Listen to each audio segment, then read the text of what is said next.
Universidad Simón Bolívar de Venezuela y el College,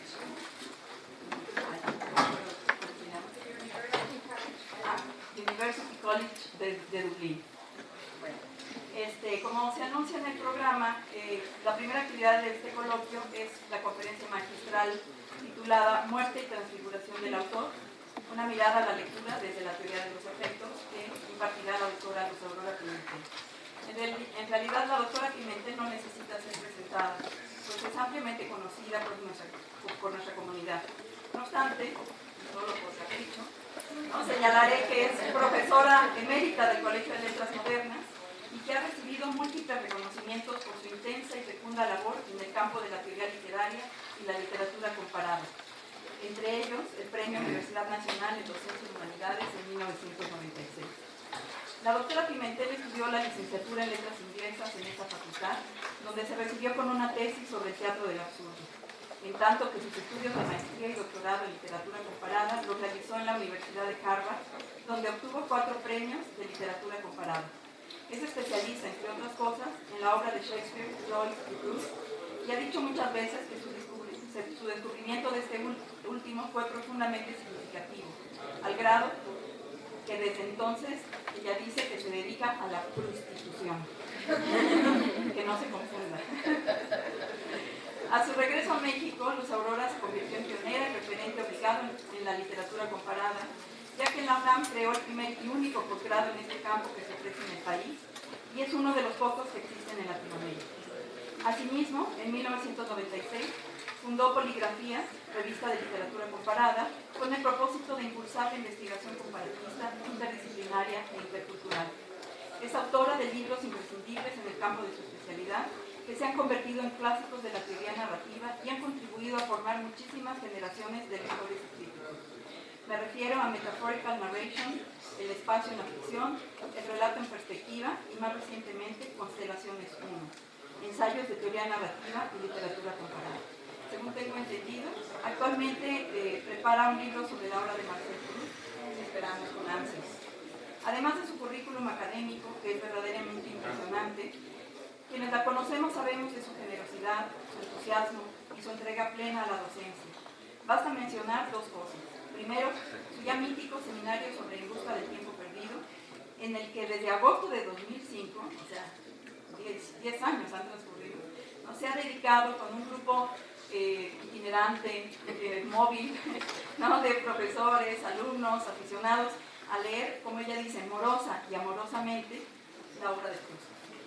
En segundo lugar, quiero mencionar lo que ella también ha bautizado como el ambulantaje académico, que ha practicado desde hace varios años y que consiste en ofrecer a sus colegas un menú de temas para impartir de manera complementaria ante los distintos grupos de alumnos que lo requieran. No es de extrañar que Luz Aurora sea una académica y amiga tan querida y respetada en la facultad. Y de hecho ha sido nuestra maestra, la formadora de todas y todos nosotros los que participamos en este y otros proyectos de teoría. Pero bueno, ya no quiero retener el micrófono, sino darle más bien la palabra a ella, nuestra querida Luz Aurora.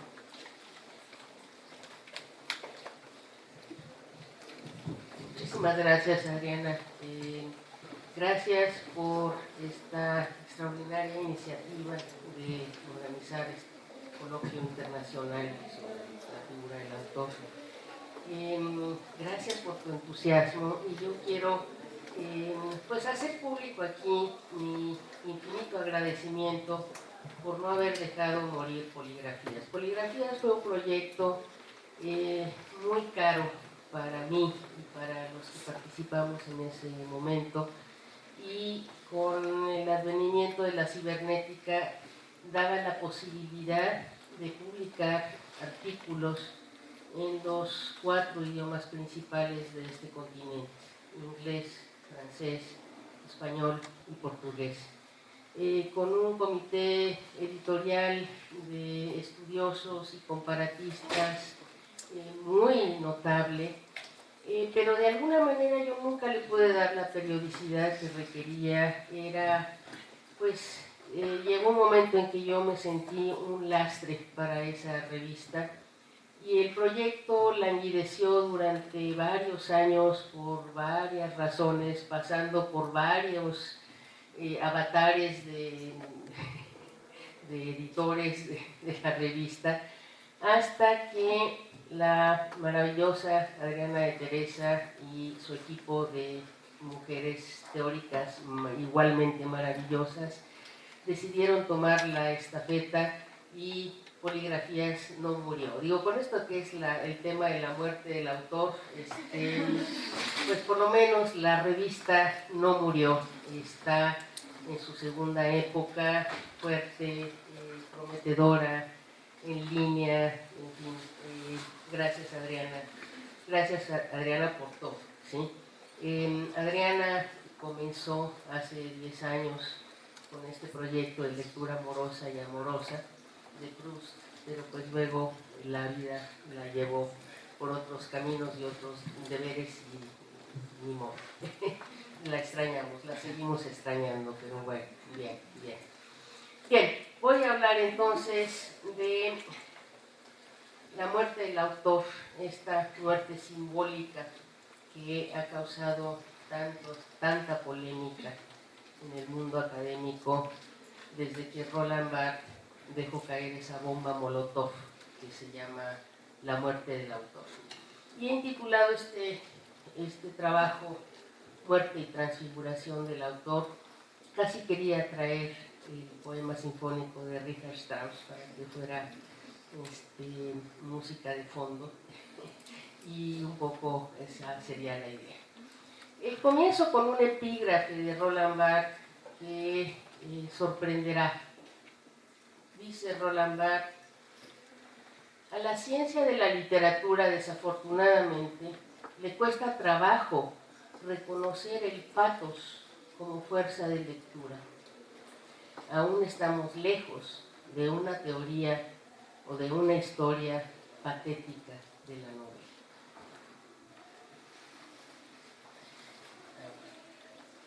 Con la edad se va secando la boca, entonces, y las ideas.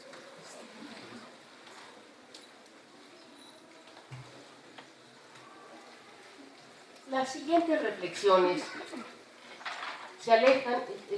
¿Está bien el volumen? ¿No hay problema? Bien. Las siguientes reflexiones se alejan de toda pretensión de cientificidad y desde luego de toda aspiración a una objetividad imposible. Son más bien rapsódicas, es decir, inmersas en una vocación narrativa fragmentaria, episódica, relatos surcidos, llenos de parches, incompletos, como el ideal proustiano. Se trata, en efecto, de la narración del gran autoricidio del siglo XX. Y tomo el neologismo de Schönberg en su libro Death and Resurrection of the Author, que me pareció maravilloso pensar en un autoricidio y todas sus derivaciones posibles.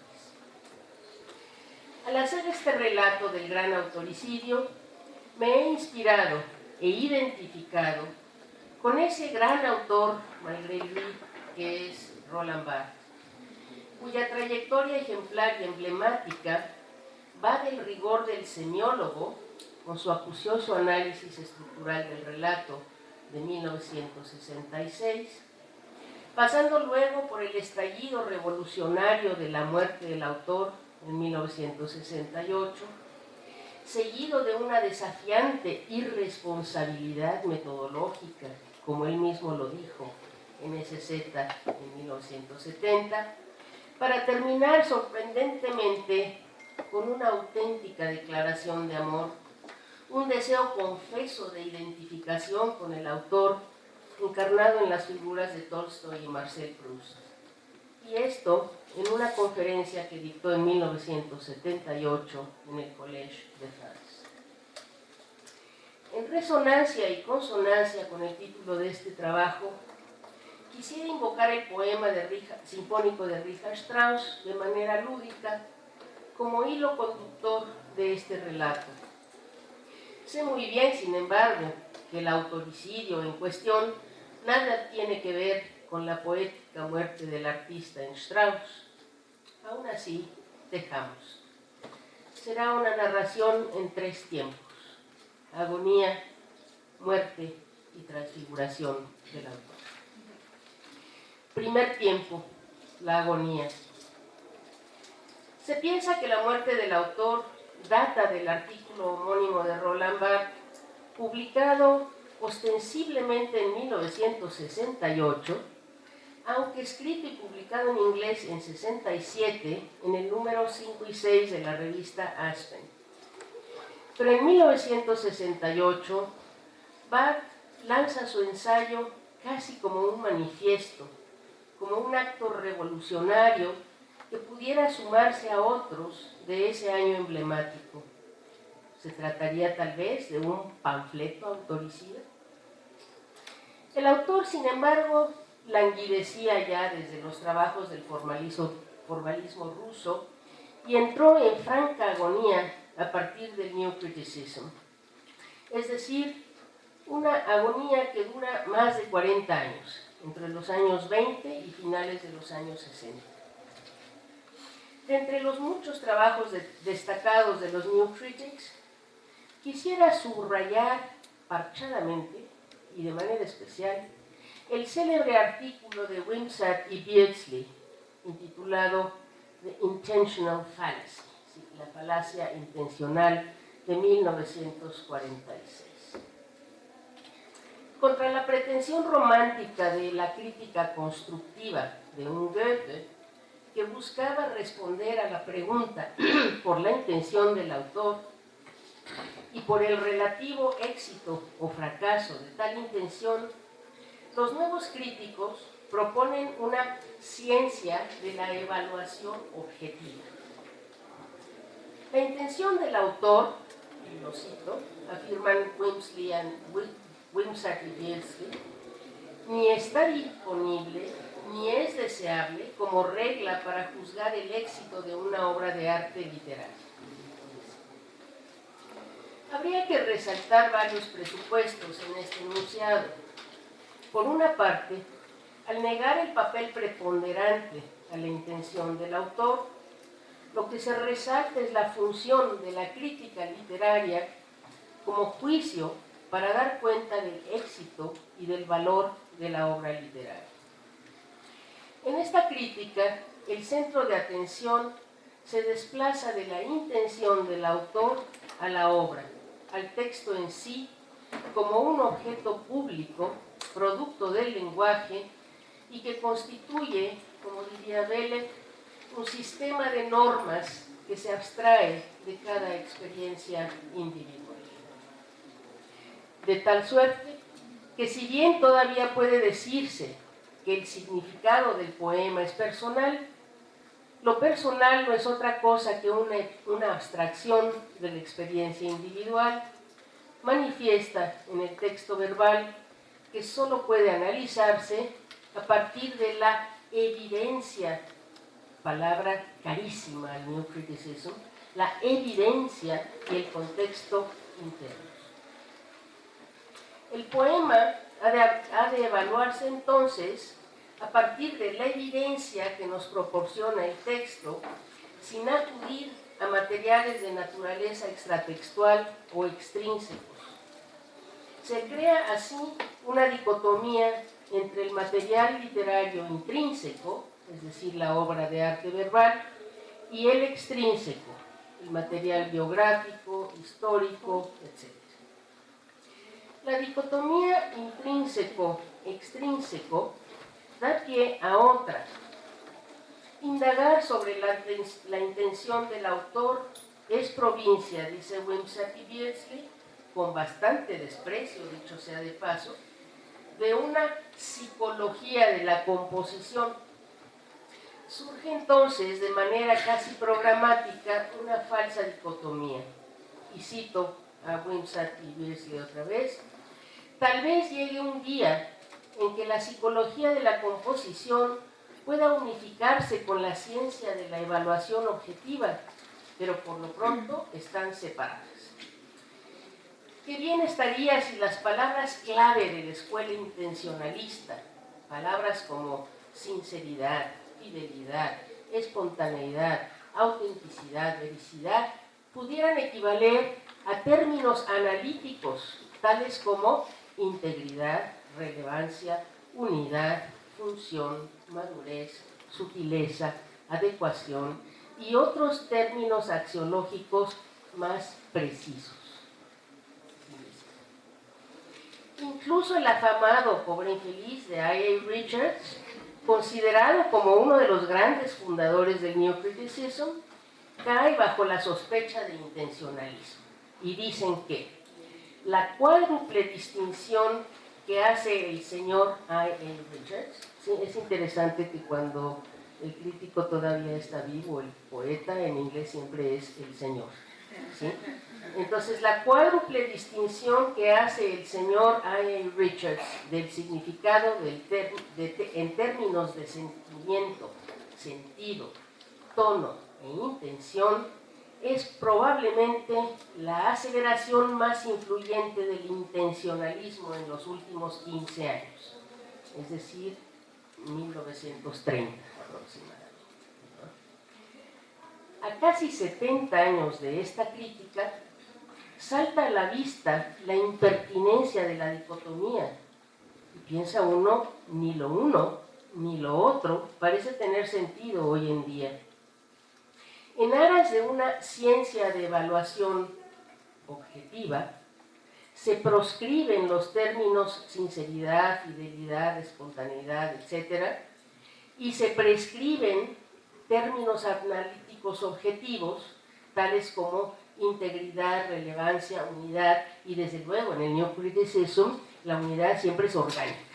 Ese término objetivo les parece importantísimo al New Criticism, la unidad orgánica.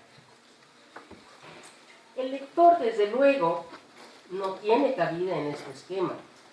Solo el crítico objetivo, capaz de darnos evidencia concreta, es decir, verbal, acudiendo únicamente al contexto intrínseco de la propia obra.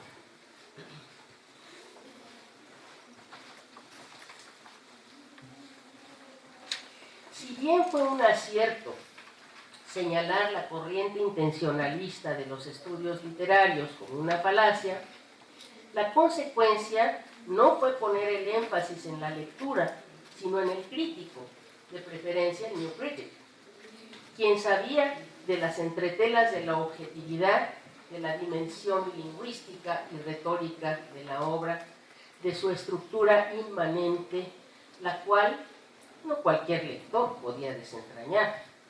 De hecho, había que vigilarlo cuidadosamente. De ahí la proscripción de toda subjetividad en la lectura, manifiesta en el artículo que le hace díptico a este y que se llama The Affective Fallacy, escrito también por Wimsatt y Beardsley. Y cito: la falacia intencional es una confusión entre el poema y sus orígenes. Comienza tratando de derivar las reglas de la crítica de los efectos psicológicos del poema y termina en un impresionismo y relativismo. La falacia afectiva es una confusión entre el poema y sus resultados. La consecuencia de ambas falacias, la intencional y la afectiva, es que el poema en sí, como objeto específico de un juicio crítico, tiende a desaparecer. Hasta aquí Wimsatt y Beardsley. Es notable, déjenme decirles de paso, la proliferación de falacias en el lenguaje teórico y crítico de la época. Una suerte de obsesión por la proscripción y por la pureza supuestamente científica y objetiva de este proyecto de ciencia de evaluación objetiva. Quisiera insistir en el hecho de que para el New Criticism la teoría y la crítica literarias no son nunca descriptivas, sino evaluativas. Los criterios de evaluación son rigurosamente sometidos a la definición de objetividad que el sistema de normas permite, el cual naturalmente excluye ambos polos, tanto el del autor como el del lector. cada uno tiene su falacia, como ya vimos, ¿no? El autor la intencional y el lector la afectiva. Si bien es cierto que la noción de falacia intencional desplaza al autor del centro de atención de los estudios literarios, la noción de autoridad queda intacta, solamente desplazada al concepto de inmanencia y a su artífice autorizado, el new critic. Solo la muerte del autor permitirá la muerte del autoritarismo, de la interpretación autorizada, de la noción de el verdadero significado del texto. Habiendo cruzado el estrecho entre Sila y Caribdis, es decir, entre la fantasmagórica roca de la intención del autor y la vorágine informe del impresionismo del lector, sigamos navegando. Segundo tiempo, la muerte del autor. Y este también tiene un epígrafe de Roland Barthes que dice: el nacimiento del lector se paga con la muerte del autor. 1968. Año de revueltas estudiantiles en todo el mundo en contra del autoritarismo. Año asimismo de la publicación de un curioso manifiesto literario llamado La muerte del autor Roland Barthes. El breve artículo se lee más como una provocación, como un acto revolucionario, como un gesto simbólico, que como un análisis riguroso del tema, a lo cual nos había acostumbrado el Barthes desde su seminal Análisis estructural del relato. Pero la muerte del autor es tal vez el preludio a una futura provocación, la afirmación gozosa de una irresponsabilidad metodológica en el SZ de 1970. El gesto es simbólico y tiene como blanco el principio mismo de autoridad y como propósito el desmantelamiento de todo autoritarismo. Las baterías apuntan inicialmente, como era de esperarse por la época, a la academia, a los estudios literarios. Y dice Roland Barthes: aún impera el autor en los manuales de historia literaria, las bibliografías de escritores, las entrevistas en revistas y hasta en la conciencia misma de los literatos, que tienen buen cuidado de reunir su persona con su obra gracias a su diario íntimo. La imagen de la literatura que es posible encontrar en la cultura común tiene su centro tiránicamente en el autor, su persona, su historia, sus gustos, sus pasiones. La crítica aún consiste, la mayoría de las veces, en decir que la obra de Baudelaire es el fracaso de Baudelaire como hombre, la de Van Gogh su locura, la de Tchaikovsky su vicio.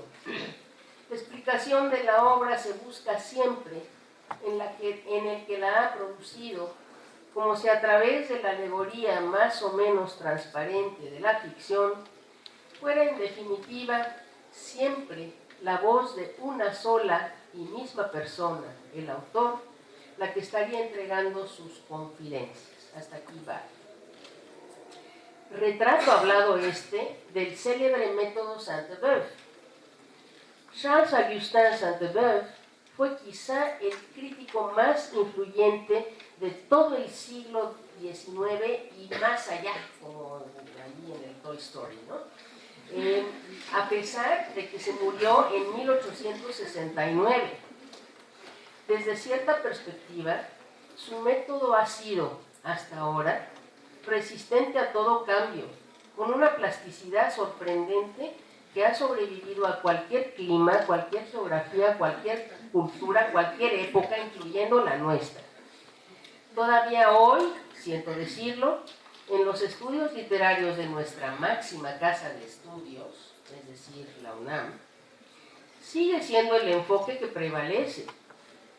que la obra se explica a partir de la vida del autor, que es necesario entrevistarlo a él, preguntar por sus intenciones y opiniones, o por lo menos entrevistar a los que lo conocieron. El autor puede haber muerto 1000 veces en la teoría literaria. El método Sainte-Beuve sobrevive en la academia, en la realidad cotidiana de los estudios literarios. Y es un método al que yo he llamado de manera más o menos autóctona el método vida-obrístico, ¿no? El autoricidio, sin embargo, además de simbólico, es un acto de franca iconoclasia. La necesidad de despersonalizar el origen de la enunciación de una obra literaria. ¿Qué importa quién habla?, dice Foucault, citando a Becker. ¿De veras qué importa quién habla? La obra deja de ser obra para abstraerse en una noción neutra, la escritura. Cito a Barthes: la escritura es la destrucción de toda voz, de todo origen. Pues el lenguaje es el lenguaje y no el autor el que habla. Así, nadie habla, a lo sumo escribe. Y ese que escribe, puro producto de la escritura, no es un autor, ni desde luego un escritor, sino un scriptor. Es lamentable que en las traducciones de este artículo siempre traduzcan scriptor como escritor. Si eso hubiera querido Roland Barthes, habría dicho écrivain, y no dice écrivain, dice scriptor. El uso de la palabra latina para el que escribe es una forma más de despersonalización, de distanciamiento, incluso de extrañamiento de ese origen prestigiado personal que ocupaba el autor. El scriptor es un sujeto que nace al mismo tiempo que su acto de escritura y solo en ella existe. Ahora bien, en términos sociales, incluso académicos, claro está que el autor de ninguna manera ha muerto. Sigue viva la institución del copyright. Los autores siguen cobrando regalías, ganando premios, dando entrevistas para los medios que ávidamente le piden su opinión sobre cualquier cosa. Vaya, como muestra Vilamatas, que acaba de ganar el premio de la FIL de Guadalajara. Luego le preguntaron que qué piensa sobre el fenómeno de la migración. ¿Okay? Es interesante que son únicamente estas consideraciones, las que están en el centro del ataque al artículo de Roland Barthes. Que si las tesis propuestas en el ensayo son tramposas, que de manera incongruente Roland Barthes mismo firmó ese artículo con su nombre, que tampoco fue congruente con sus propias teorías al escribir otros textos. Es más, que fue irresponsable al publicar en 1975 ese texto autobiográfico por excelencia, que es Roland Barthes por Roland Barthes. Pero bueno, ya sabemos lo que piensa Roland Barthes de la responsabilidad. En fin, que la supuesta muerte del autor es de hecho una tomadura de pelo. Como muestra muy breve de estas airadas críticas, vaya un exquisito botón. Uno de los detractores más delirantes de los que he tenido noticia es un tal J.C. Carlier, en un artículo publicado en el Cambridge Quarterly en el año de 2000.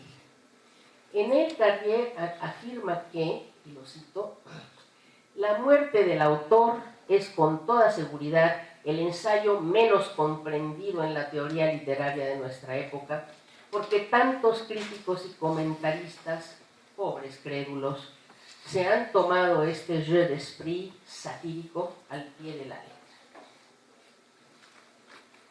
Y la conclusión, después de un análisis verdaderamente enloquecido, la conclusión de Carlier es delirante y vale la pena citarla en extenso. Dice Carlier: en pocas palabras, La muerte del autor es una prueba de fuego de la competencia teórica y crítica. Aquellos que lo leen literalmente son poco perceptivos y no pasan la prueba. Aquellos que lo leen con una ironía y reconocen en el ensayo una obra de ficción de excelente factura satírica son los que pasan la prueba y son sin duda los únicos capaces de apreciar los méritos del autor Roland Barthes. Esa lectura delirante lo único que pone a prueba y demuestra es la maravillosa libertad propuesta por Roland Barthes como consecuencia de la supresión del autor, el advenimiento del lector, porque, y cito a Roland Barthes, un texto está formado por escrituras múltiples, procedentes de varias culturas, y que unas con otras establecen un diálogo, una parodia, un cuestionamiento. Pero existe un lugar en el que se recoge toda esa multiplicidad, y ese lugar no es el autor, como hasta hoy se ha dicho, sino el lector. El lector es el espacio mismo en que se inscriben, sin que se pierda ni una, todas las citas que constituyen una escritura. La unidad del texto no está en su origen, sino en su destino. De este modo, si el texto es un espacio, hasta ahí Roland Barthes. De este modo, si el texto es un espacio en el que convergen escrituras múltiples provenientes de varias culturas, es un espacio que se ha multiplicado y abierto a una pluralidad de lecturas. Esto explica y permite concebir aún lecturas tan delirantes como la que acabo de exponer. Claro, un señor que adora a Swift decidió que La muerte del autor es como The Tale of the Tub, y que en realidad es un crítico de ficción, y que en realidad lo que Roland Barthes está defendiendo es la tradición del autor, y la tradición biográfica, y la tradición de la crítica literaria. Bien. De hecho, esta es una de las consecuencias más felices de la muerte del autor, como definitivamente no lo fue el de la falacia intencional. El ensayo de Roland Barthes se abre a la multiplicidad del texto y de la lectura. El de los New Critics mantiene incólume no solo el principio de autoridad, sino el autoritarismo del crítico literario que no acepta otra lectura que la propia.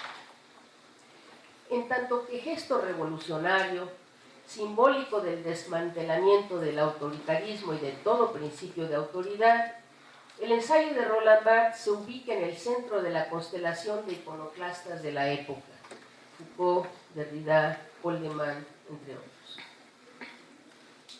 Sí, el nacimiento del lector se paga con la muerte del autor. Tercer tiempo, la transfiguración.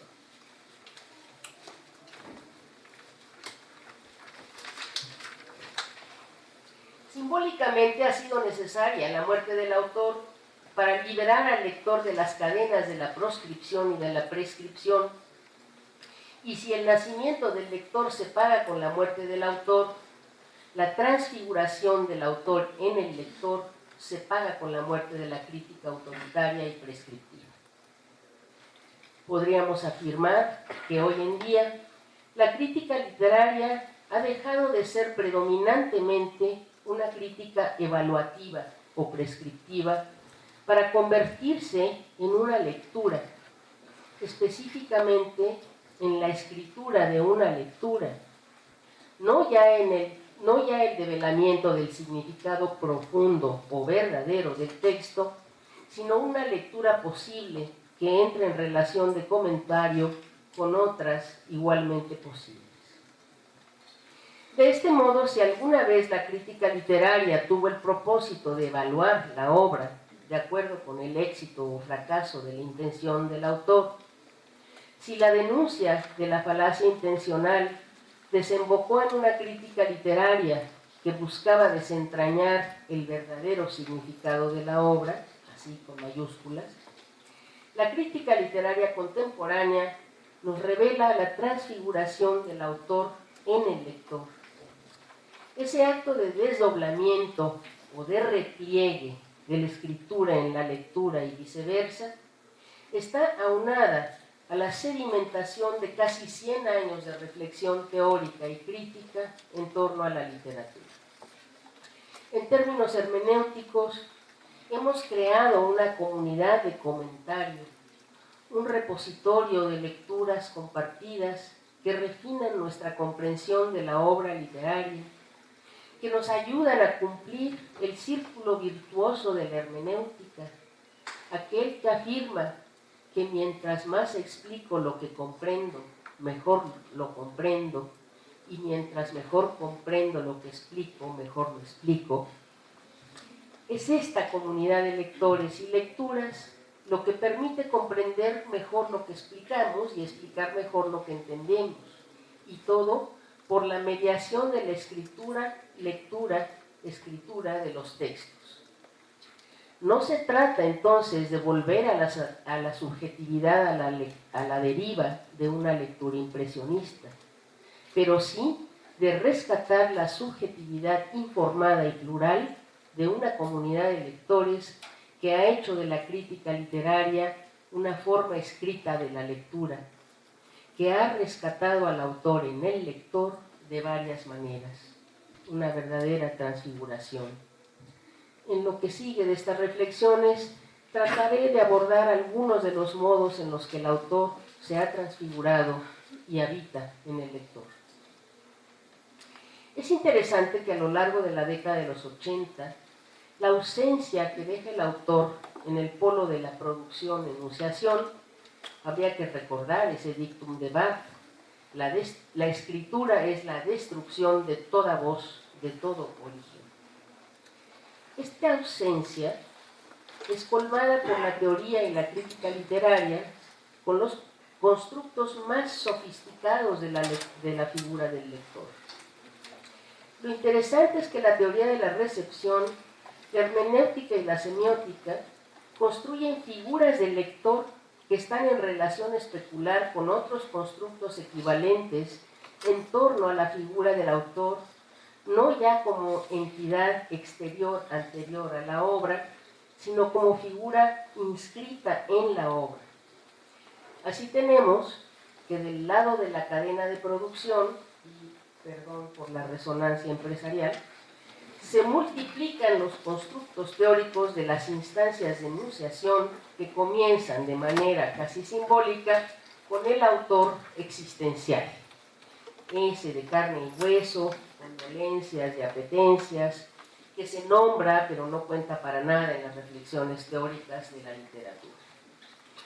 Cadena que va multiplicando sus eslabones al pasar por el autor histórico o biográfico, el de los manuales y las enciclopedias, por el autor social, ese que gana los premios, da entrevistas y está presente en todos los cócteles, el autor legal, aquel que firma los textos con su nombre, que cobra las regalías y entabla o padece demandas por plagio, y finalmente por toda la prole de su delegación, el autor implícito, figura necesaria cuando no se puede dar cuenta de nadie responsable de la organización de las partes del relato. El autor ficcional, el que se mira como en un espejo, el autor real, ya sea existencial, social, biográfico u otros. Y el delegado último de la figura del autor, que es el narrador, quien a su vez se diversifica en narrador homodiegético o heterodiegético, atendiendo a los criterios de su identidad, narrador extradiegético, intradiegético y en cuantos más niveles se pueda multiplicar. Allí termina la cadena de la producción, es decir, de la instancia de la enunciación para desembocar en el texto. Del otro lado del texto espejo se abre a su vez la cadena de la recepción, con correlatos perfectamente simétricos. A narrador extradiegético corresponde narratario extradiegético, a narrador intradiegético corresponde narratario intradiegético y así hasta los grados que fuere necesario. Aquí una pequeña disimetría, pues al autor implícito no solo le corresponde el lector implícito, sino una verdadera constelación de construcciones teóricas abstractas sobre la figura del lector.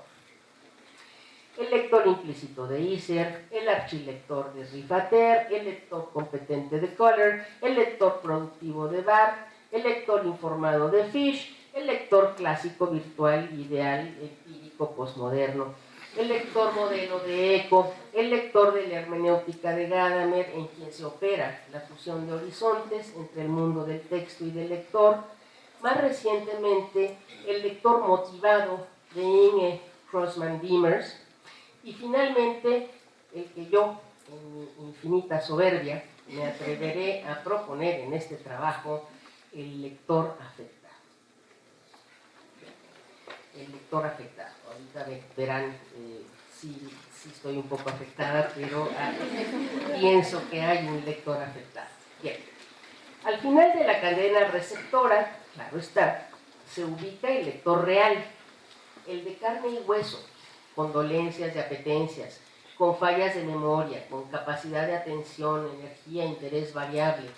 Ese que es el término último, inacible de toda teoría. Mirando esta constelación de modelos de lectura, es interesante constatar que, con excepción quizá del modelo hermenéutico de Gadamer, de la fusión de horizontes, y del lector motivado de Inge Grossman-Diemers, la mayoría de estos constructos ponen el énfasis, casi de manera exclusiva, en la dimensión puramente cognitiva y performativa de la lectura. Es clara la necesidad de incorporar la dimensión emotiva, de incorporar, como diría Martha Nussbaum, la inteligencia de las emociones. Se trata de una perspectiva cognitiva de la emoción, dice Nussbaum, de las emociones como formas de pensamiento, de juicio evaluativo. No una lectura emotiva puramente impresionista, pues en eso tenían razón Wimsatt y Beardsley al denunciar la falacia afectiva como tal. Una lectura centrada en una impresión no controlada por la inteligencia y por el conocimiento, es una lectura a la deriva que acaba perdiendo de vista al texto mismo del que partió. Lectura impresionista que hace del texto un mero pretexto para un regodeo emocional. No. Pero no obstante, habría que incorporar a la lectura la dimensión afectiva, pero desde una perspectiva spinociana, que permitiera la articulación de la emoción y la razón en planos cognitivos cada vez más complejos. Dice Gilles Deleuze, glosando Spinoza, y lo cito, que solo podemos conocernos y solo podemos conocer los cuerpos exteriores por los afectos que los cuerpos externos producen en nosotros. Solo me conozco por la acción que otros cuerpos operan en mí. Hasta aquí Deleuze. Haciendo una extrapolación de estas ideas, podríamos decir que un texto es ese otro cuerpo exterior a mí, cuya lectura produce dentro de mí una afección que permite conocerme, y en ese sentido sería yo una lectora afectada. En ese acto de lectura, en el que se opera una fusión de horizontes entre mi mundo y el mundo del texto, me reconozco en ese otro, pero al mismo tiempo es innegable que mi mundo afecta, modifica el mundo del texto, si tan solo porque mi mirada selectiva lo reorganiza, en cierto modo lo reescribe. Toda lectura es una reescritura, si bien no todas se materializan en la escritura de un ensayo crítico o de un comentario.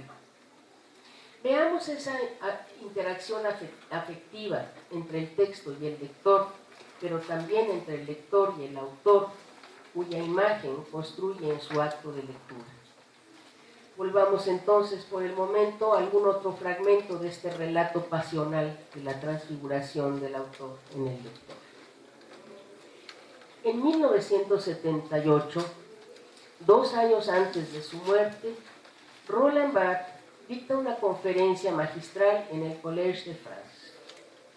Una conferencia, entre otras cosas, sobre su deseo de identificación con un autor, Marcel Proust. Sí, Roland Barthes desea, 10 años más tarde, identificarse con una voz. De manera significativa, intitula su comunicación, su conferencia, lleva un nombre, y ese nombre es Longtemps je me suis couché de bonheur. Frase célebre que abre En busca del tiempo perdido. ¿Y cuál es su tema? Proust et moi. En un primer momento, la conferencia corre por una disquisición sobre la forma novelística peculiar por la que finalmente optó Proust. Como su identificación con el autor cobra la forma de un deseo de escribir, la última parte de la conferencia esboza la hipotética novela que Roland Barthes escribiría. Pero la hipótesis de escritura descansa sobre la realidad de la lectura, y el otrora autoricida entra en un diálogo apasionado con 2 autores, Tolstoy y Proust.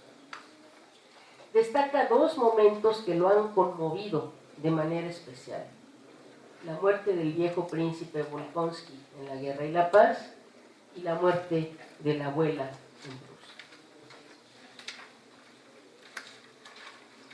Y cito a Roland Barthes: de esas 2 lecturas, de la emoción que siempre me provocan, saqué 2 lecciones. En primer lugar, pude constatar que esos episodios los recibía como momentos de verdad. De pronto la literatura coincide totalmente con un desgarramiento emotivo, con un grito. El momento de verdad no tiene nada que ver con el realismo. Es más, está ausente de todas las teorías de la novela.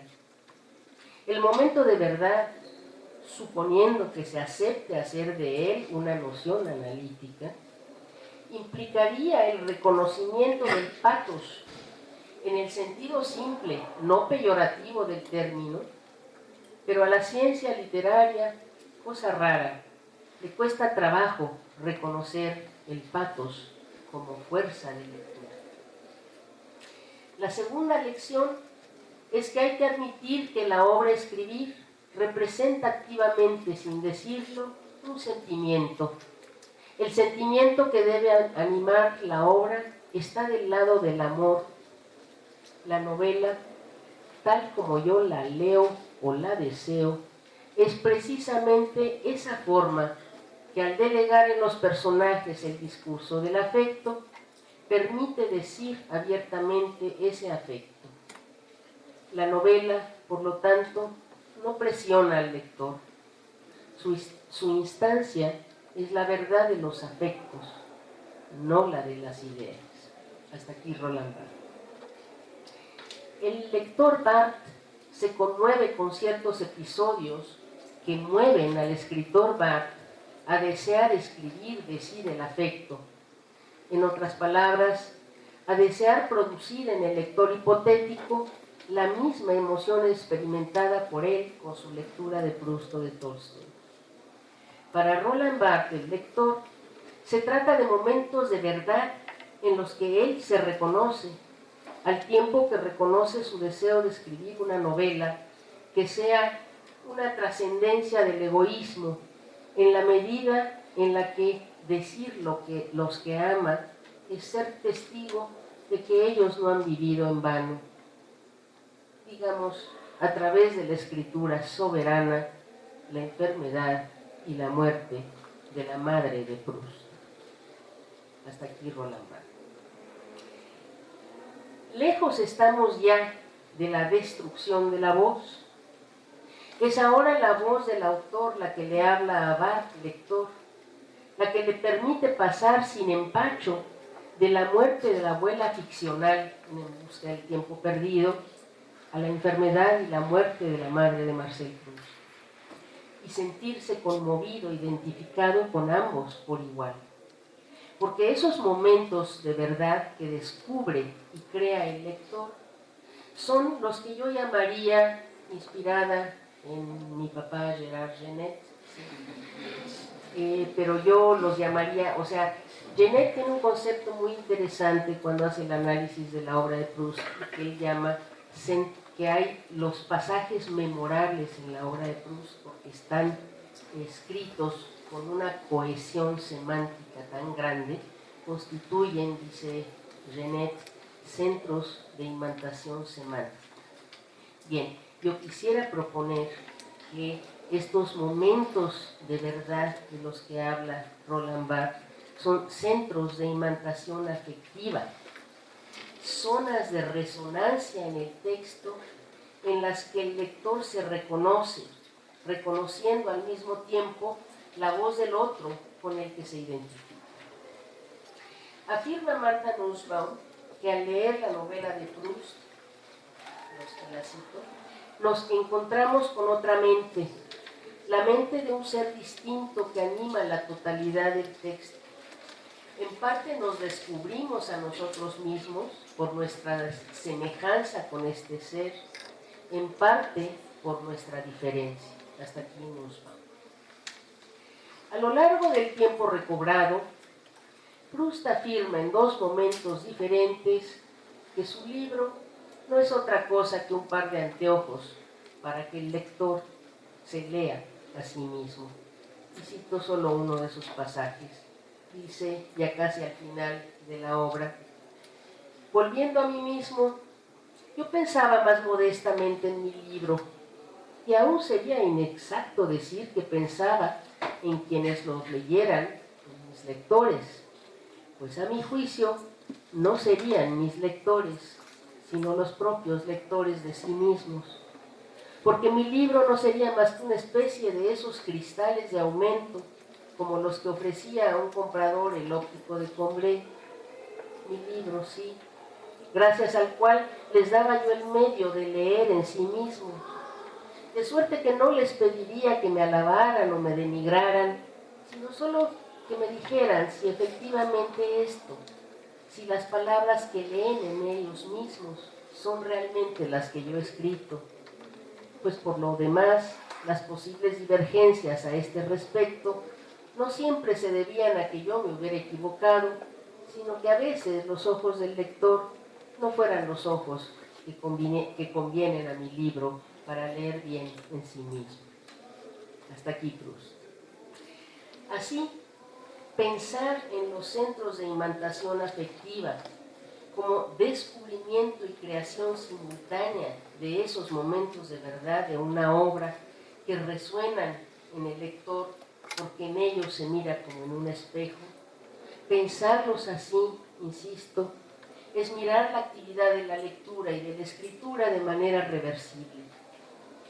Si consideramos como una pequeñísima muestra un par de las lecturas de Proust hasta aquí esbozadas, veremos que Roland Barthes descubre su momento de verdad en la muerte de la abuela.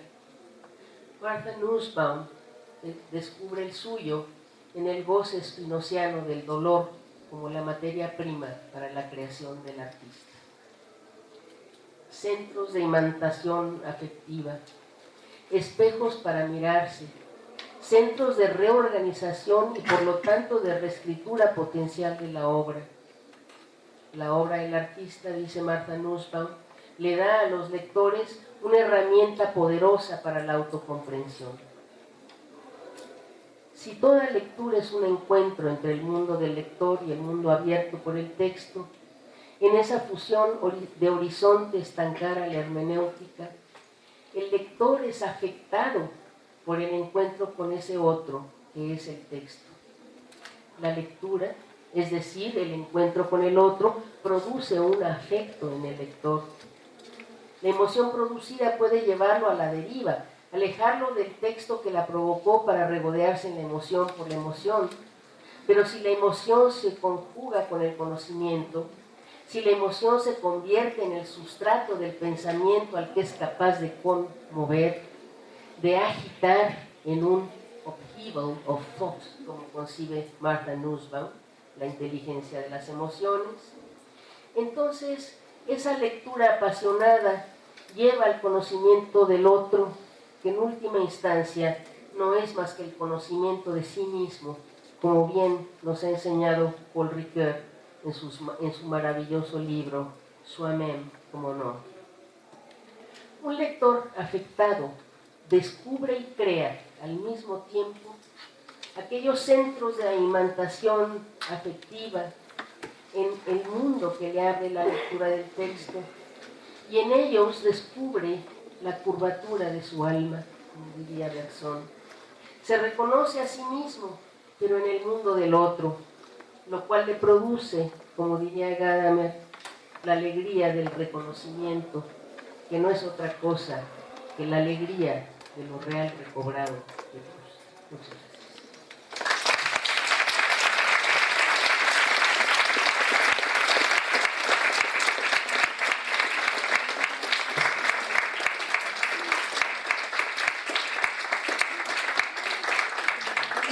Muchísimas gracias, Luz Aurora, por este texto tan sugerente, que por una parte nos permite incorporar a la reflexión, digamos, toda una tradición en donde ya se estaba gestando este autoricidio, como tú bien nos lo recordaste, que permite en ese sentido como salirse ya de lo que se ha convertido en un lugar común, ¿no? Cada vez que hablamos de la muerte del autor, nos quedamos con Marx, pero tú has ampliado esa perspectiva, ese horizonte, y con ello pues has enriquecido, digamos, las posibilidades de pensar en este fenómeno, además, bueno, incorporando también nuevos elementos, ¿no? Nuevos factores conceptuales y teóricos, hasta, digamos, ver este proceso que te lleva al planteamiento de la necesidad de pensar justamente en este lector afectado, en estos centros de imantación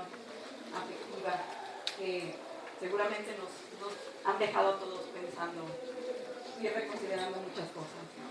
Bueno, ahora vamos a dar inicio a un espacio de diálogo, así que si hay preguntas, si hay comentarios, si hay algunas observaciones que quieran hacer.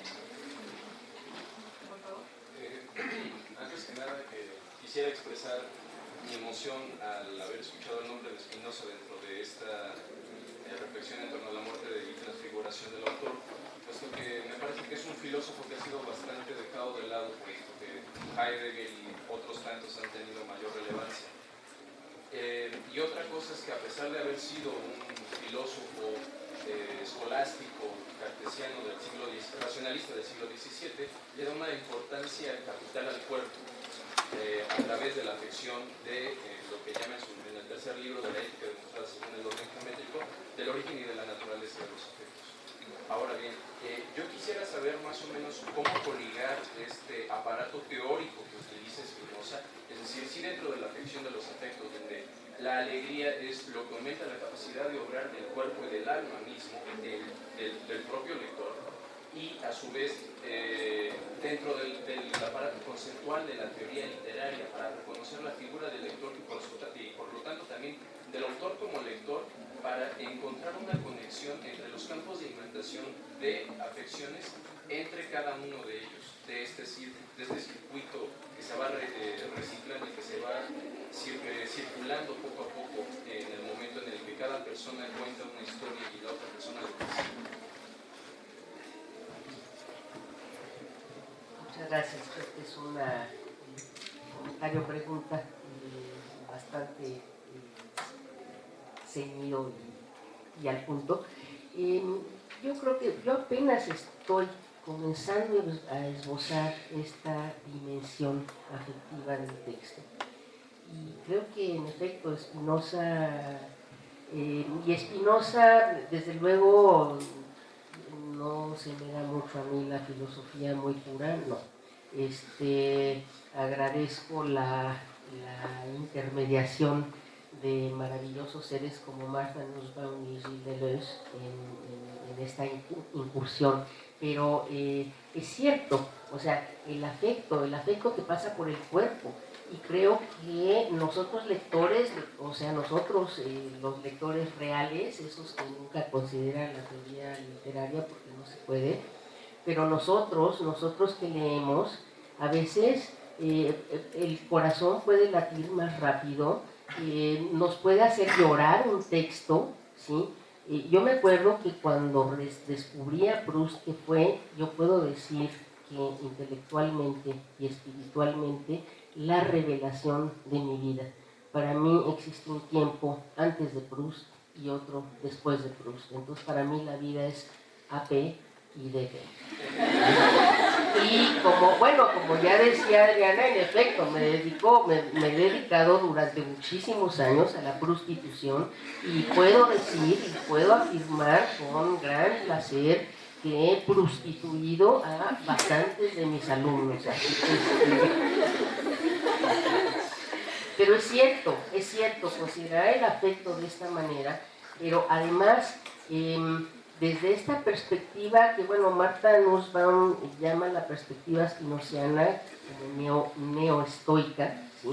En la que no es nada más el ser humano azotado por las pasiones. Ese sería el lector impresionista, ese que empieza diciendo, ah, qué padre, qué hermosa es la vida, y el texto con el que empezó, pues quién sabe qué pasaría, ¿sí?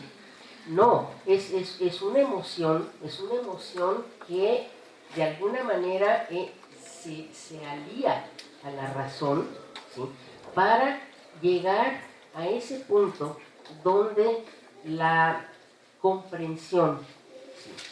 De la generalidad, podríamos decirlo así, de una emoción, y aun cuando sea dolorosa, produce un inmenso placer, ¿sí? Y creo que trabajando a través de este combo, ¿verdad?, de Deleuze, Nussbaum, Spinoza, uno puede llegar a comprender mejor incluso conceptos como el goce trágico, ¿sí? Cómo es que la tragedia puede provocar gozo. Bueno, justamente por eso.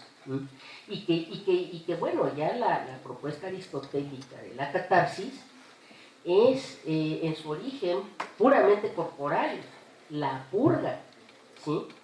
La purga de esas emociones, incluso en el cuerpo. Y es indudable que ya que nos libramos de la tiranía de la ciencia literaria, que proscribe toda emoción, podemos volver a la emoción con inteligencia. De eso se trata.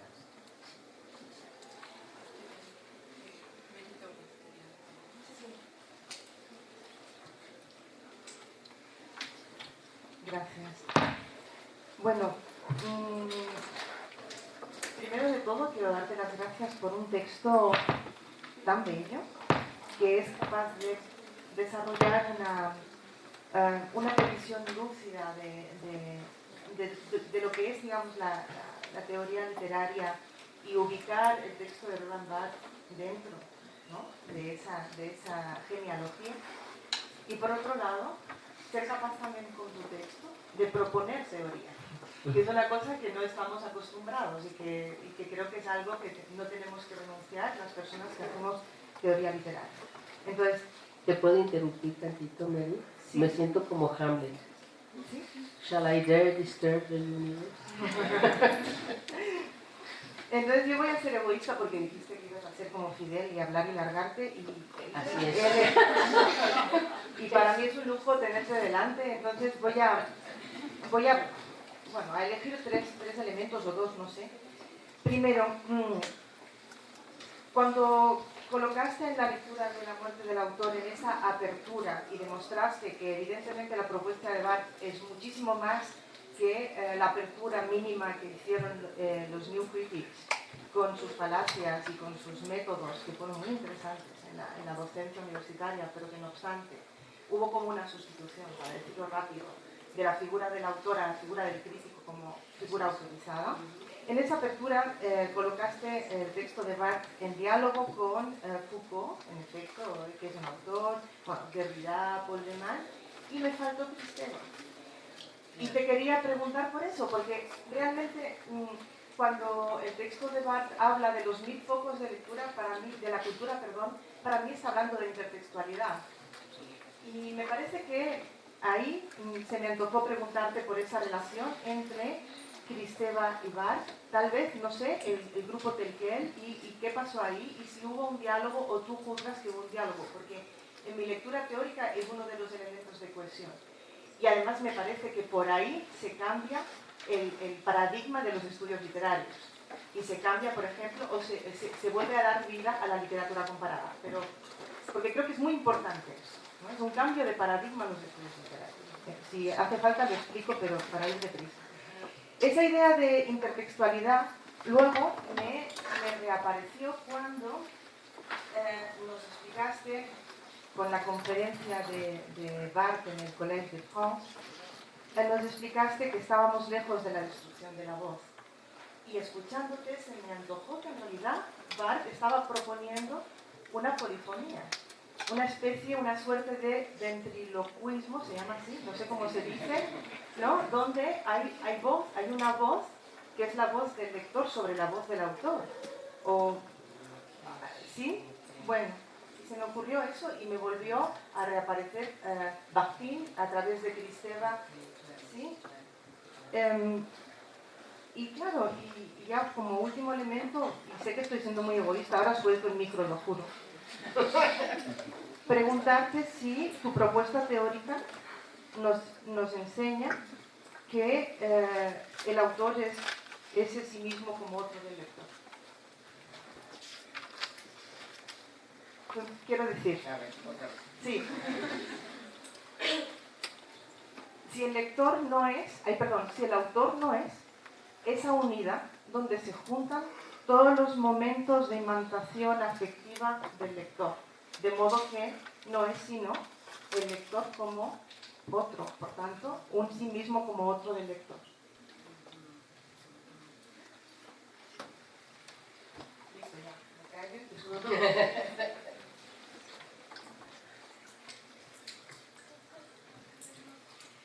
Evidentemente para una conferencia de 50 minutos, una hora, correr por 100 años de teoría literaria era complicado y por eso de manera tramposa elegí la forma rapsódica, o sea, así, cosida, parchada, un parchecito aquí, otro parchecito allá. Pero lo bueno de las conferencias magistrales es que luego se vuelven artículos publicables y entonces allí ya nadie le pone a uno límites, ¿no? Luego se quejan, ¿verdad?, los de la revista, porque ¡ay! Se volvió demasiado largo. Bueno, pues no. Pero definitivamente tienes razón, ahí falta Kristeva, y en un momento dado quería yo hablar de la travesía de los signos y de las voces. Sí, ¿no? Es fundamental este paso de la intertextualidad para abrir lo que llamas la polifonía de las voces, en efecto, ¿no? Es este cambio de mirada, ¿sí?, de una sola voz autorizada, ya sea la del autor o la del crítico literario, a la multiplicidad de voces que provienen de la cultura, pero que es bonito cómo va 10 años después, lo regresa a un nombre, una voz, un nombre, ¿sí? Tolstoy, Proust, ¿sí? De los que se siente de veras enamorado, no solo identificado, sino enamorado. Pero allí es multiplicar esas voces y volverlas a personalizar. Ya no son scriptos, se llaman Tolstoy, se llama Proust. Pero o sea, gracias otra vez. Por ahí en algún momento de constelaciones te cité como que la vez pasada me diste pistas por dónde seguir. Esta es una pista por dónde seguir también, porque creo que sí, habría que incorporar toda esa dimensión de la intertextualidad como parte de esa pluralidad de voces. Pero claro, en esta conferencia me quise centrar nada más en Roland Barthes, casi nada más con una cita ahí triste de Foucault, pero valdría la pena, yo quería incursionar, pero ya no dio tiempo, tengo una bola de páginas ahí tachadas. La cita triste de Foucault que era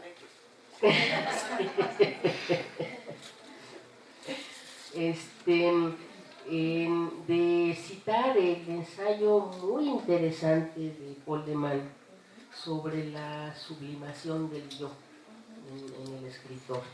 Pero lo que es muy interesante del ensayo de Paul de Man es que esa sublimación del yo en el autor se da también en el lector. Entonces allí hay en efecto, encontrar el lector, el autor como el sí mismo, un sí mismo del lector, ¿no? Sí, este reflejo. Pues gracias, Mary, por tu polifónica sugerencia. Cuando le escriba, te volveré a dar las gracias.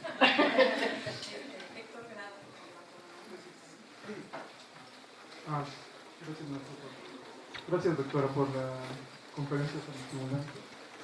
Yo quiero hacer una pregunta puntual. ¿Puede ahondar sobre esta noción del texto como un cuerpo exterior a mí? ¿Es tomada de Deleuze? ¿Es una elaboración a partir de qué teoría? ¿Sí? Solamente como para... Bien, es evidente. Bueno, aquí yo estaría mirando esta otredad del texto en términos tanto hermenéuticos, ¿sí?, como spinozianos. Ese texto y el libro que yo me compro, ahí está, Marcel Proust, lo abro, lo empiezo a leer, me empiezan a sudar las manos, me empieza a latir el corazón, o bien, y claro, me está afectando. La lectura de ese texto me está afectando. Y como bien lo apuntaba, ¿cuál es tu nombre? Alonso. Como bien lo apuntaba Alonso, si ese afecto es de felicidad, hay un proceso creativo dentro de mí que me lleva a conocerme mejor, a crear más, incluso a lo mejor me lleva a escribir un artículo sobre mi lectura, ¿eh?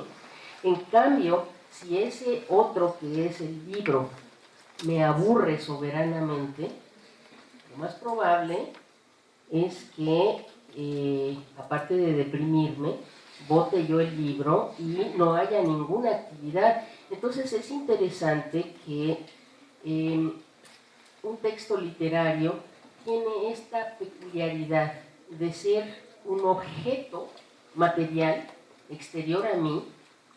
Bueno, incluso dejen que les cuente una cosa personal, un poco vergonzosa, pero ni modo. Cuando estaba en Inglaterra, de alguna manera, acabé siendo obligada a hacer una tesis sobre la serpiente emplumada de D.H. Lawrence. Detesté el libro, lo detesté, lo tuve que leer como 5 veces para poder generar una cierta distancia afectiva con ese libro.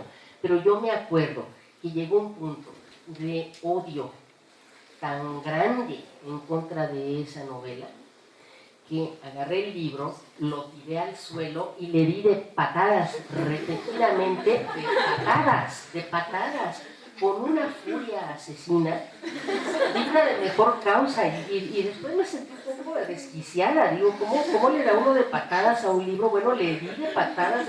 Ahí está mi edición de La serpiente emplumada, que es una desgracia. Digo, no que mi edición de Joyce ni de Proust esté mejor, ¿sí? Pero esa se ha ido destruyendo de tanto sobarla, de tanto amarla, ¿sí? La serpiente emplumada está destruida de tanto patearla. O sea, de veras, esa relación puede ser afectivamente con un objeto, el objeto libro. Ahora, lo interesante de la literatura es que tiene este sustrato material que es el libro, con el cual uno lo puede abrazar, sobar, subrayar o patear, ¿sí? Pero luego tiene esta otra dimensión, que es la dimensión Ay, pues digo, ya sé que ya no está de moda, pero es que hay que decirle de alguna manera de la dimensión espiritual.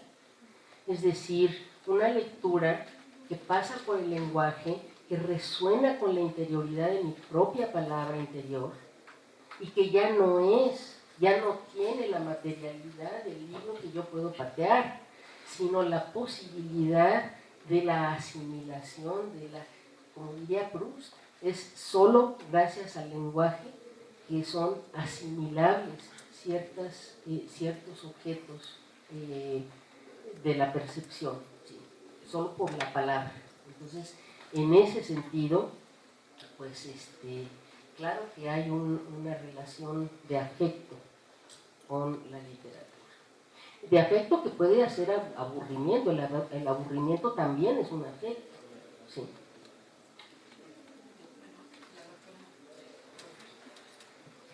Bueno, gracias por esa magnífica conferencia. Yo pensaba en el epígrafe del trabajo, ¿no? Que en Barthes escribiendo por una historia patética de la novela. Y recordaba a Avi Warburg, del campo de la historia del arte. ¿A quién? Avi Warburg. Avi Warburg, cercano a Benjamin en 1920 y desde un manicomio, porque además era esquizofrénico y todo lo que escribe lo escribe desde un manicomio, propone la elaboración de una historia del arte que logre capturar esos momentos patéticos en que las imágenes resuenan en su propia historia, ¿no? Entonces, pensar la historia de la cultura como la historia de una caja de resonancias donde los fenómenos no se ordenan linealmente según un modelo de racionalidad, sino que tienen el tiempo alternativo de los afectos, que es un tiempo que se basa de retornos, pérdidas, olvidos, reticencias, recuerdos, ¿no? Y que es un tiempo afectivo de la historia. Y Avi Warburg propone entonces esa reconstrucción de la historia de las imágenes, no a partir de la linealidad del tiempo, sino a partir del comportamiento alineal de los afectos, ¿no? Entonces, esa propuesta de Barthes ya la había hecho Avi Warburg desde un manicomio en 1920, ¿no? Y pensaba en esos momentos de intencionalidad con de intención, ¿no? Que podrían permitir no solo la relación de la crítica, sino también una nueva relación con la historia de la cultura y la historia de la literatura. Y pensar esos momentos intensivos en que el afecto como que se fija en una forma, ¿no? Y también como una forma de volver a pensar la historia de la cultura viendo la forma como esos momentos donde algo del orden del afecto ha quedado fijado como huella de un acontecimiento, ¿no? De un acontecimiento de lo humano en la forma. Ay, qué bonito. No conozco. Bueno, es ¿Cómo se llama? Avi Warburg. A-B-Y, Okay. y Warburg es W-A-R-B-U-R-G. Recientemente, Didi Huberman, el crítico de arte, crítico y teórico de las artes visuales, tiene una exposición, montó una exposición en el Reina Sofía con el trabajo de Avi Warburg. Y esa exposición fue acompañada por un libro que se llama La imagen superviviente, Historia del arte y tiempo de los fantasmas. Entonces, él habla no de zonas de imantación afectiva, sino de imagen superviviente. Y esas imágenes supervivientes en la historia de la cultura son los lugares que viajan cargados de una profunda imantación afectiva, ¿no? Entonces creo que hay ahí una resonancia interesante de explorar, porque lo que propone Vivi Uberman es leer a Avi Warburg como el historiador de una historia patética de las imágenes. ¿No? Entonces creo que por ahí hay una zona que se puede explorar y volver a llegar a eso, ¿no? Más allá de la crítica. Claro. Ay, muchísimas gracias, doctora. Qué camino abierto tan extraordinario. Sí. Y bueno, no cabe duda que grandes cosas salen de los manicomios. Una de las grandes cosas que salió del manicomio también fue casi, ¿qué será?, en porcentajes, pero una buena parte del Oxford Dictionary of English salió del manicomio. Ese fue un proyecto intelectual maravilloso que salió de Oxford, pero que convocó a toda la gente, a todos los lectores a participar, dando los significados de las palabras, citando fuentes, y aquel que más contribuyó, pues ya no me acuerdo cómo se llamaba, pero estaba en un manicomio y se descubrió mucho más tarde que estaba en el manicomio, así que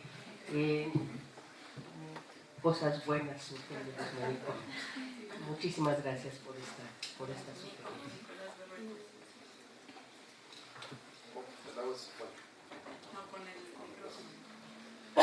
Hola, muchas gracias. Nada más una preguntita rápida. Como aquí estaban hablando de estas resonancias y con Telquel o con Bakhtin, y de repente muy interesantes con Avi Warburg y eso, yo quería preguntar si no habría posibilidad por ahí de otra resonancia intermedial con el relato de la muerte de otra madre, de la muerte de la madre de Bach en la cámara lúcida, y como en un pensamiento intermedial pensar también esto como el punto, eso que hiere en la fotografía personalmente y que causa una lectura afectiva que no es, y que por eso no está la foto de la madre de Bach, porque no significaría nada para nadie más que para él, como varían las lecturas, por ejemplo la suya del Proust o la de Bach del Proust, ¿no?, como lecturas afectivas.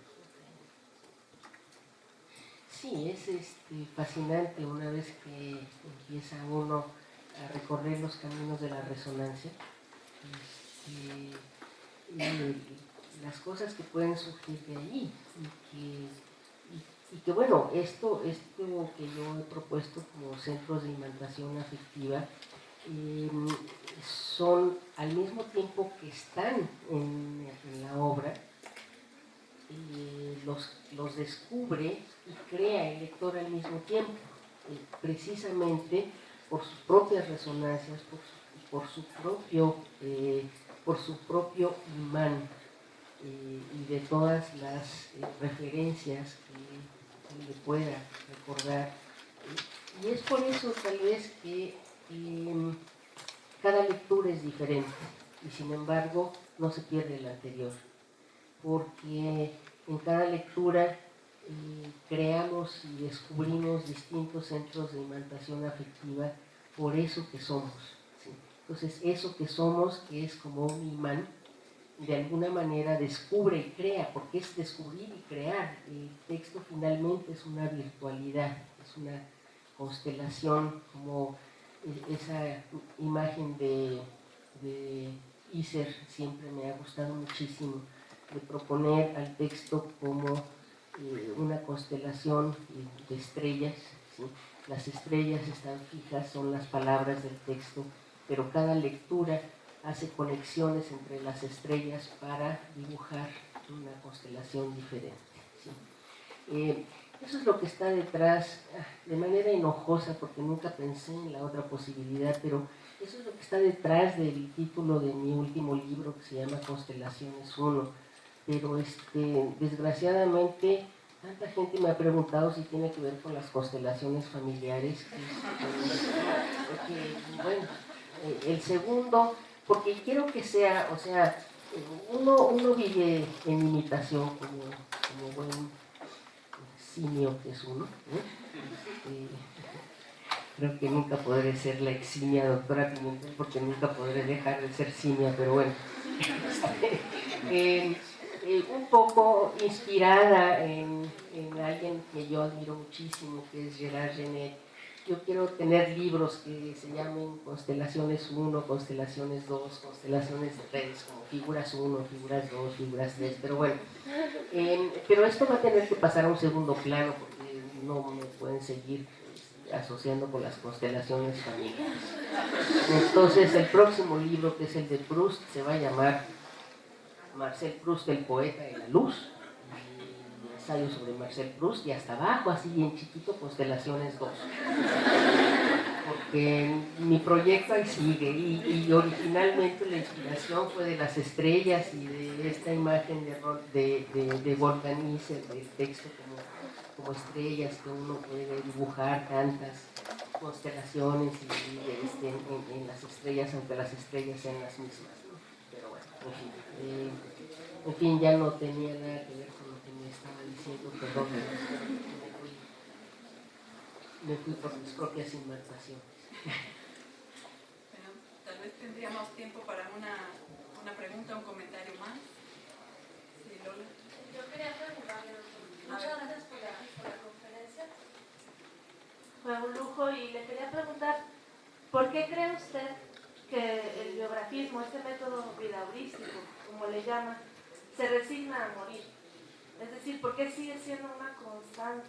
¿O por qué considera usted que se mantiene como una constante dentro del estudio literario si se ha matado a los otros tantísimas veces? Pues sí, pero hay una palabra en inglés que siempre me gusta muchísimo y que no le encuentro bien a bien el equivalente, que es resilient, ¿sí? ¿Por qué será?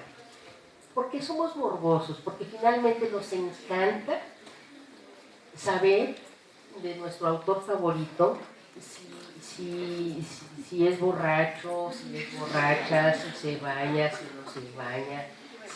O sea, hay un interés por ese otro que de alguna manera y casi míticamente le atribuimos grandes poderes. Insisto, ¿qué va a saber Vilamata sobre el fenómeno migratorio? Digo, ¿por qué tendría que saber? Pero en el momento en que al autor le dan un premio, lo entronizan y lo vuelven como el oráculo de Delfos, ¿sí?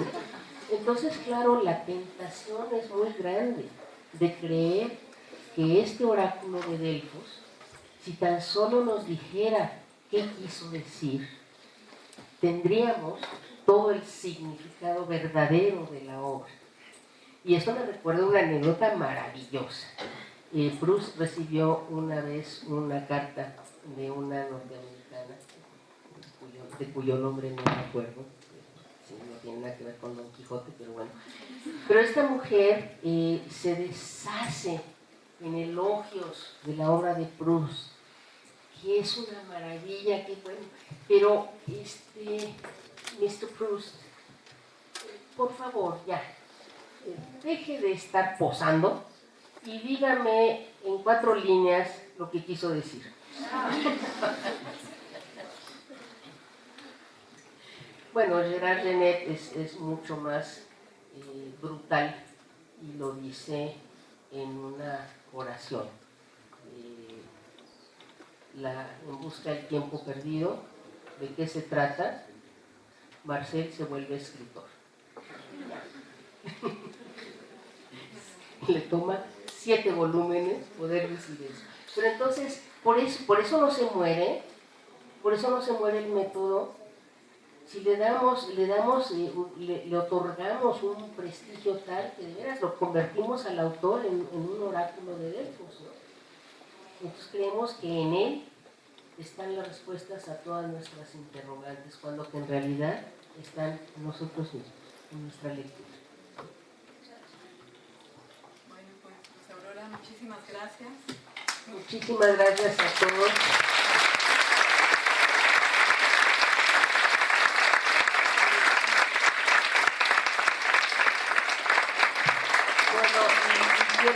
Quiero aprovechar pues disculparme y mostrar lamentarme también, pero lamentarme que tengo que viajar mañana en la mañana y ni siquiera he hecho la maleta. Entonces, en efecto, me duele muchísimo no poder quedarme al Congreso y, en efecto, como dijo Mary, pues así, al estilo Fidel Castro, hablo y me voy.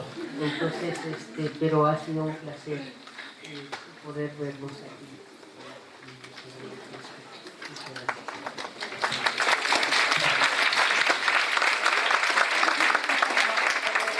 Nada más les quiero recordar que a las 12 tenemos la siguiente, una mesa, ¿no? La mesa 2. Así que los que gusten quedarse serán muy bienvenidos. Gracias.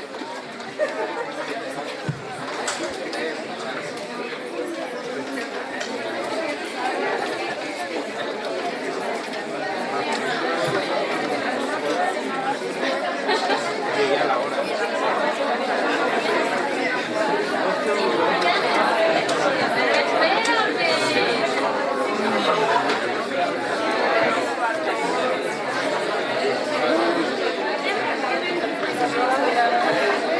Ya abre